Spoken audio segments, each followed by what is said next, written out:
O nome já diz, lançamento vertical. Tu vai lançar o objeto verticalmente, ele vai subir, parar e descer. Quando a gente está estudando apenas a queda desse objeto, nós chamamos de queda livre. Então é muito popular esse nome. Ah, vamos estudar a queda livre. Tá? Que vai ter vários exercícios que o objeto está simplesmente caindo. Tá? A gente vai estudar o lançamento vertical porque a gente vai pegar tanto a subida quanto a descida. Bom, quando eu atiro um objeto verticalmente para cima, ele tem uma velocidade inicial. O meu exemplo aqui eu peguei de 30 metros por segundo para a gente poder entender passo a passo o que acontece com o objeto na subida e depois na descida. Bom, nós temos uma aceleração da gravidade que é de 10 metros por segundo ao quadrado. Nós já vimos o que é uma aceleração. A aceleração me representa o quanto que o móvel ganha ou quanto que o móvel perde a cada segundo que passa.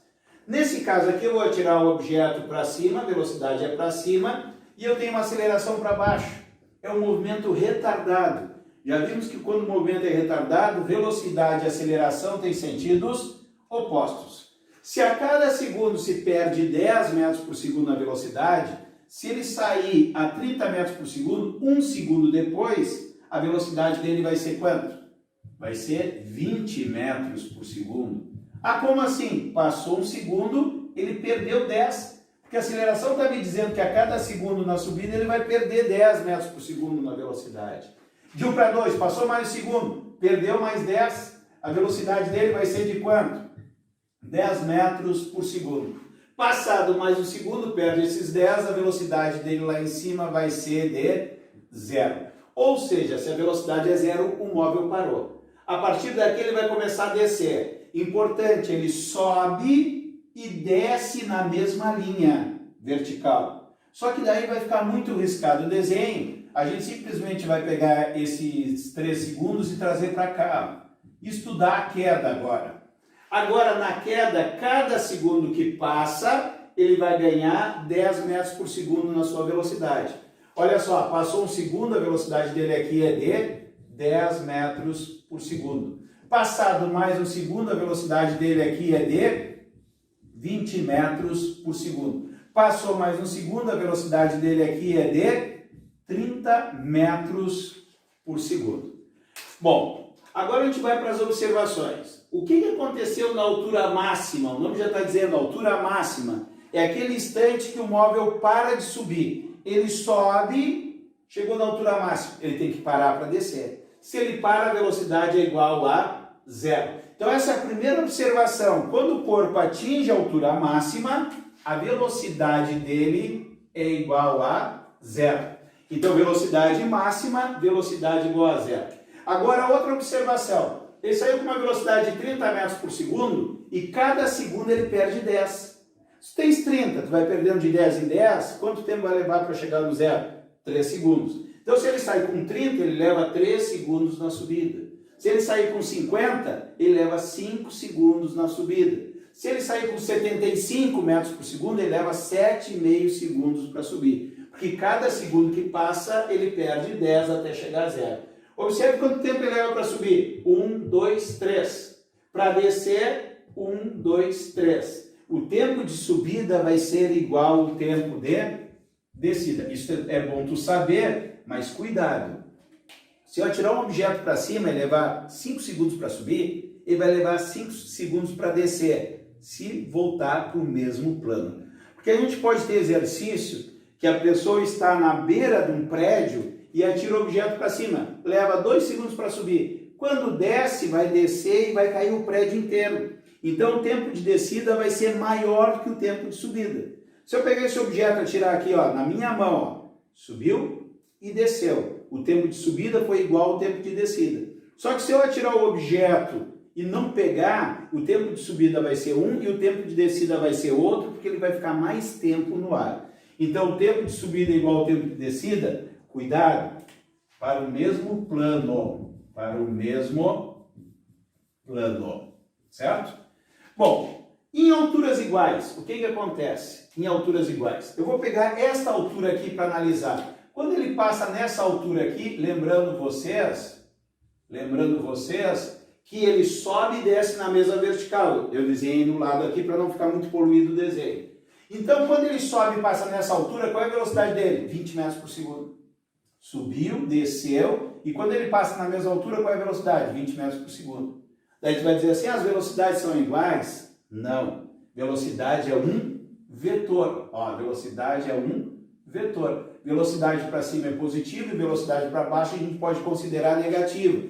Então as velocidades são diferentes, porque esse vetor de 20 é para cima, esse vetor de 20 ele é para baixo. Então o que está acontecendo? As velocidades são diferentes, mas os valores numéricos são iguais.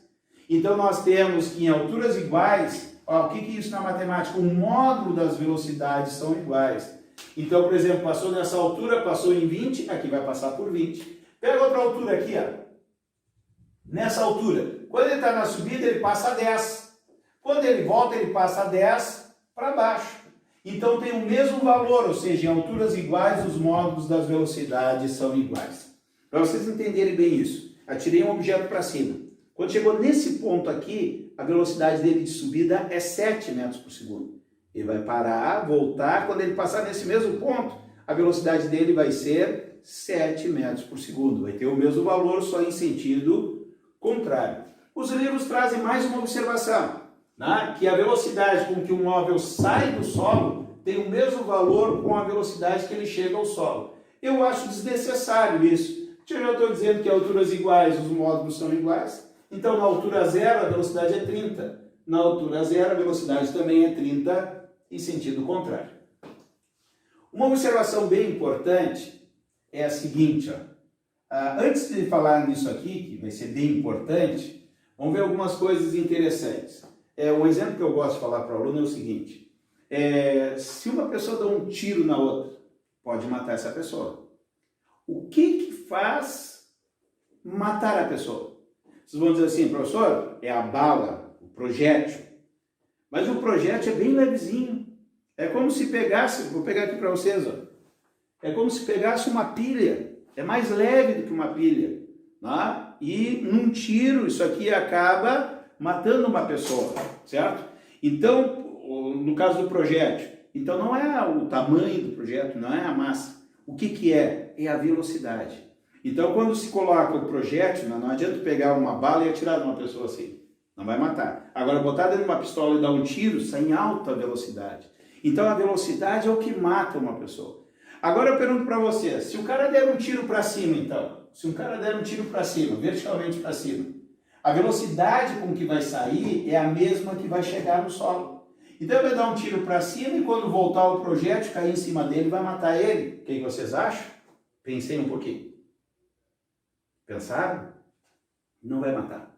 Por quê? Porque quando ele der um tiro para cima, o ar vai frear esta bala. Existe o que nós chamamos de resistência do ar. A gente vai ver mais adiante ali o que é uma resistência do ar. Tá? Então o projétil sai em alta velocidade, a gente vai ver que a resistência do ar depende da velocidade. Quanto maior a velocidade, maior a resistência do ar. Como a velocidade do projétil é muito alta, a resistência do ar é muito alta. Então o que vai acontecer? Vai frear muito na subida e vai frear muito na descida. E o projétil não vai chegar com a mesma velocidade porque nós temos o fator ar. Eu vi um vídeo uma vez na internet, tá? Talvez vocês já tenham visto também. O cara entra dentro de uma piscina, põe uma arma na direção do peito dele e dá um tiro. Ele põe uma corda no gatilho, puxa e dá um tiro. A bala simplesmente faz isso, ó. Desce, não chega até ele. Por quê? Porque dentro d'água a resistência é muito grande, tá? No ar é menos, mas na água é maior ainda, então vai freando o projétil nem chega no peito do cara, tá? Por que isso acontece? Né? Por causa da resistência do ar. Quando falar queda livre no exercício, tu já sabe que isso aqui é no vácuo, ou seja, é desprezando a resistência do ar. Por isso que eu botei aqui, ó, no vácuo. Corpos caem de alturas iguais em tempos iguais, independente de suas massas. Bem polêmico isso aqui, ó. Por quê? Porque tu vai te lembrar das coisas do dia a dia. E no dia a dia não acontece isso, porque no dia a dia tu tem ar. Se tu pegar uma folha de caderno, e largar ela no chão, ela vai sair assim, ó, devagarinho, e vai cair no chão, certo? Agora, se tu pegar a mesma folha e amassar ela e largar, ela vai cair rápido no chão. Observe que a massa não mudou, porque é a mesma folha esticada e a mesma folha amassada, só que deu tempos diferentes. A gente tem a ideia que o mais pesado cai primeiro. Se tu pegar um livro e pegar uma folha e largar, o livro cai antes. E tu pergunta para a pessoa, por que o livro caiu antes? Ah, porque é mais pesado. Não é porque é mais pesado, não é porque tem mais massa. Tanto é que a folha aberta cai num tempo e a folha amassada cai em outro, mesmo tendo a mesma massa. O que influenciou? A folha aberta tem a resistência do ar para ir freando ela. Tá? Então, se fosse no vácuo, se não tivesse esse ar para segurar, os dois cairiam ao mesmo tempo, tanto a folha esticada quanto a folha amassada. É o caso assim, o mais pesado cai primeiro, professor. Daí eu pergunto para vocês, eu sem paraquedas, num avião, eu tenho um peso, me atiro, vou cair direto no chão. Agora, se eu botar um paraquedas, eu fico mais pesado. Eu vou me atirar, também vou cair rápido. Mas se eu abrir o paraquedas, eu vou cair lentamente. Porque no momento que eu abrir o paraquedas, o ar entra de baixo e a resistência do ar vai fazer eu cair em MRU, que a gente vai ver na sequência. Eu vou explicar isso para vocês. Tá? Então, os corpos caem em alturas iguais, em tempos iguais, independente de suas massas, se for no vácuo. E no exercício, fala queda livre, tu vai considerar no vácuo. Então, na hora do exercício, não interessa se é uma formiga ou um elefante, vai cair no mesmo tempo. Tá? Tanto é que não vai se falar em massa nos exercícios aí. Por quê? Porque os corpos vão cair independente se tem 5 quilos ou 5 toneladas. Fórmulas para isso aqui. Tá? Antes das fórmulas, só para a gente aplicar um conceito que nós vimos. Nós vimos que o movimento é acelerado quando velocidade e aceleração estão no mesmo sentido. E o movimento é retardado quando velocidade e aceleração têm sentidos opostos. Atirei o objeto para cima, velocidade para cima e aceleração para baixo. Velocidade para cima e aceleração para baixo. Na subida aqui, eu tenho um movimento que é MRU, R, movimento retilíneo uniformemente retardado, porque a velocidade é para cima e a aceleração é para baixo.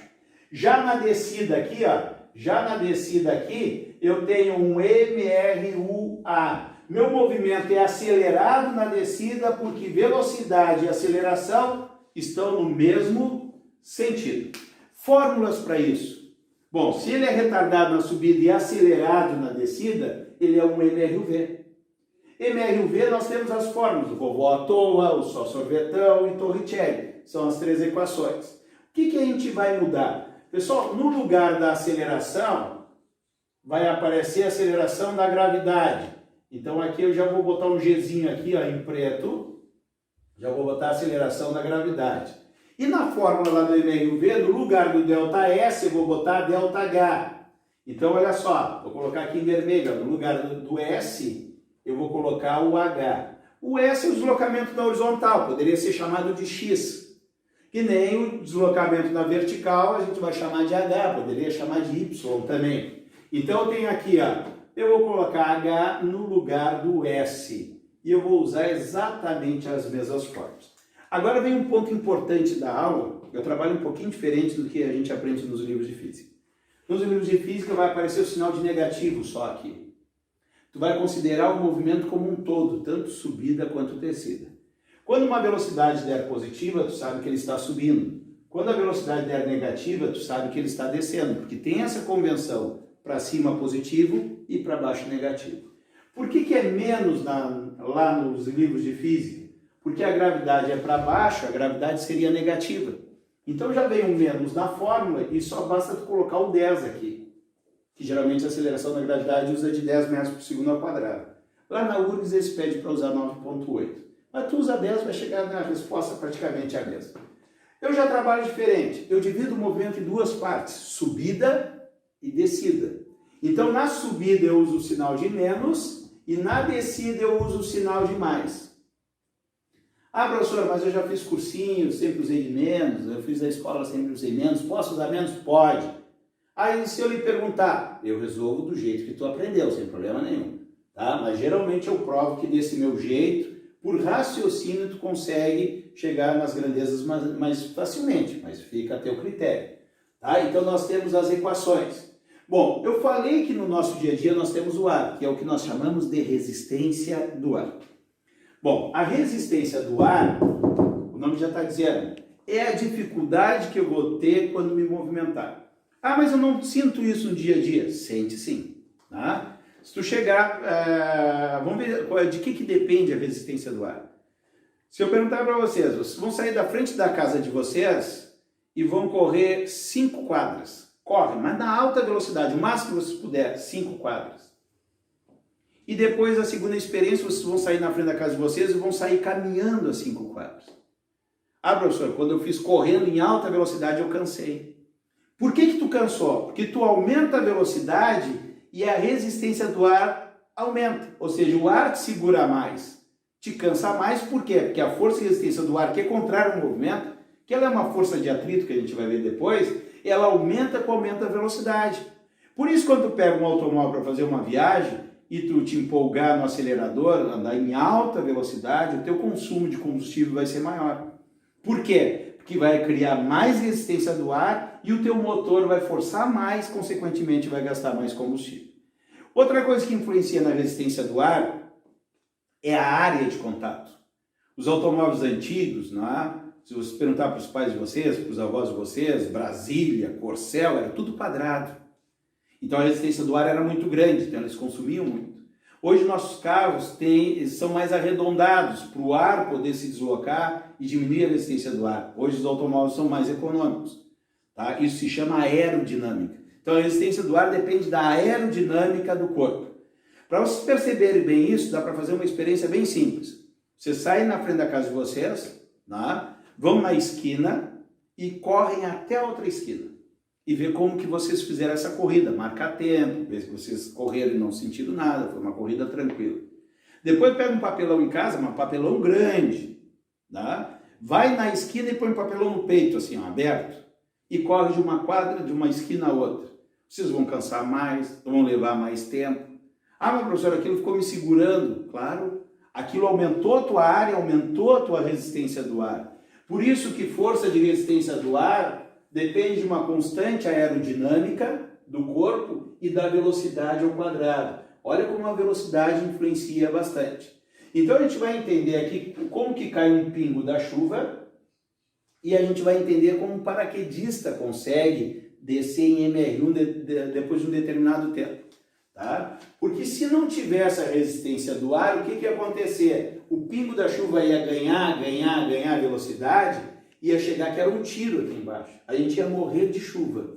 Então o que freia o pingo da chuva é justamente a resistência do ar. Então isso nos favorece. Olha só, está uma nuvem lá, 2.000 metros de altura, largou o pingo. Velocidade inicial é 0. Esse pingo, ele tem um peso. Tá? Que mais adiante, na dinâmica, a gente vai ver que peso é igual a massa vezes gravidade. O aluno mais experiente já sabe que peso é igual a massa vezes gravidade. A massa do pingo não muda e a gravidade é constante. Então o peso é constante, é o mesmo valor sempre, certo? A resistência do ar, no momento que larga o pingo, é 0, porque a velocidade é 0, não tem resistência do ar. Mas conforme o pingo vai caindo, a gente viu conforme o corpo vai caindo, a cada segundo ele vai aumentando a velocidade em 10 metros por segundo. Então o corpo vai caindo e ganhando velocidade. Conforme aumenta essa velocidade, vai aumentando a minha resistência do ar. Força de resistência do ar, força de resistência do ar, ela vai aumentando porque está aumentando a velocidade do pingo. Chega num determinado momento, ela fica igual ao peso. Ou seja, o módulo da força de resistência do ar é igual ao módulo do peso. Ou seja, a força resultante vai ser 0. A força resultante é igual a 0. Também lá mais adiante na dinâmica, a gente vai ver pela segunda lei de Newton que força resultante é igual a massa vezes aceleração. Se a força resultante é 0, significa que a minha aceleração é 0. E se a aceleração é 0, a partir daqui, eu vou desenhar aqui que a força de resistência do ar vai ficar igual a do peso. Olha lá, a força de resistência do ar vai ficar igual do peso. Então, a partir daqui, o que acontece? Ele cai com a aceleração igual a 0.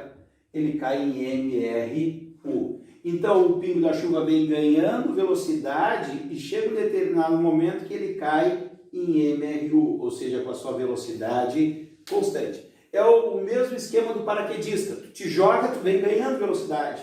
Só que a tua resistência do ar vem aumentando. Tá? só que não dá tempo para te anular o teu peso, tu vai te esborrachar no chão antes. Então o que a gente faz? A gente aumenta a área de contato para o ar entrar dentro, porque daí eu vou aumentar a força de resistência do ar para anular meu peso. Então quando eu abro o paraquedas em um determinado momento, a força de resistência do ar que é para cima anula o meu peso e a partir dali eu caio com velocidade constante. Por isso que o paraquedista tem um tempo para abrir o paraquedas. Tu chegou lá, você atirou, tem 5 segundos para abrir o paraquedas. Ele fala, mas a paisagem está bonita, eu vou ficar mais tempo assim. Daí chega lá, aperta, agora estou perto, vou abrir. Tu vai abrir, tu vai estar com uma velocidade tão grande que tu vai te quebrar todo. Então existe um tempo já planejado para te abrir e a partir dali tu não ganhar mais velocidade. Para te poder chegar no solo com segurança.